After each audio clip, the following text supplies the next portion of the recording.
Hey y'all, thanks for tuning in to today's interior intel. And what I want to talk to you about today is spaces within spaces. Yes, it's a real thing. It's very popular, especially now with the more contemporary and modern type of layouts in our homes. Because if you think about it, like, we are really demanding as a consumer, as a market, more open plans. So a lot of homes these days have open floor plans where like the kitchen and the dining and the living room are all pretty much like connected without any walls. But that doesn't mean that they have to all look the same or have the same vibe, like, because they definitely serve different purposes in everybody's lifestyle.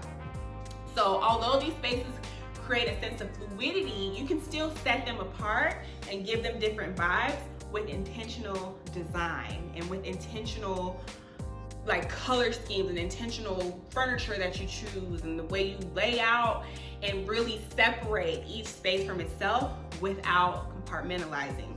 So a space within a space is just that. Like, it creates a totally different feel for a totally different function.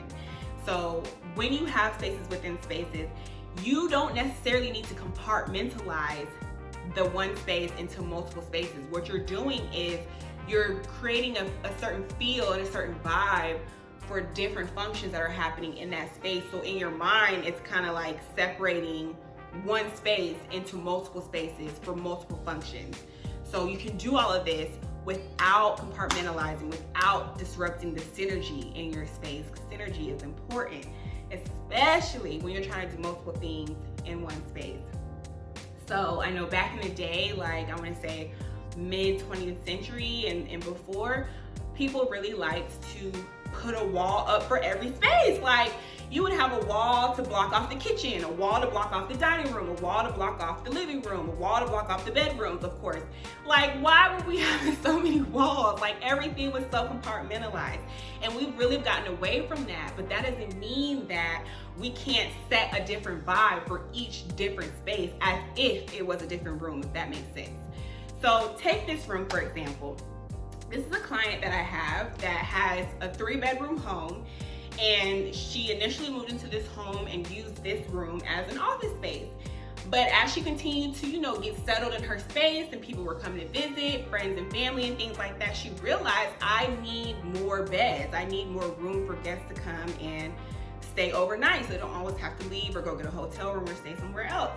So then the solution was, well, let's take this office space and break it into 2 spaces, 2 areas, 2 different functions. So you have one side that is there for the workspace, to do light work, to work on the computer, write, read, what have you, keep the office supplies organized. And then you have the other side where guests can actually come and stay. So the goal for this space was to stimulate the senses, to seek those invigorating, creative, and focused work in front of this window on one side, whereas the other side really is supposed to stimulate a sense of like, I need rest. Like, I'm gonna lay down, I wanna go to sleep, I'm just gonna chill. And like, that is even pushed further with the darker wall accent behind the headboard. And then we've got the bed pushing up against the wall. So it is like a full bed, but just because you have a bed in a room doesn't mean it has to be in the middle of the room. Because when you do that, you're basically saying this is the center of the room, this anchors the room, so this room is for sleeping. But to curve that, because this is a multifunctional room, we put the bed against the wall so that it's more of a day bed feeling, where you still can use the space as somewhere to sleep without taking away the fact that we're using this room for 2 different functions. So in my opinion, having multifunctional rooms always give you a bigger bang for your real estate investment. Like some people have the means to go and buy houses that are 6, 7 bedrooms.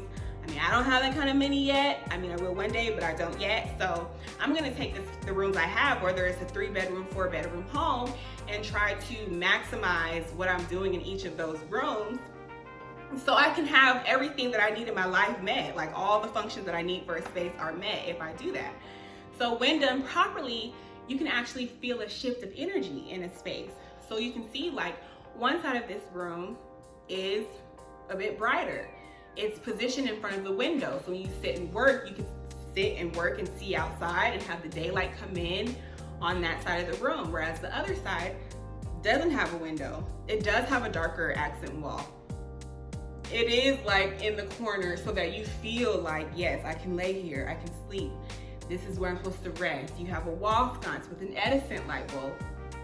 That's just a nice accent to kind of help with that night, like sleepy time kind of vibe. So this is definitely doable. Now you have this information, you can think about what you want to happen in your space, whether you need like a space to do your virtual workouts now, that a lot of gyms are doing virtual workouts.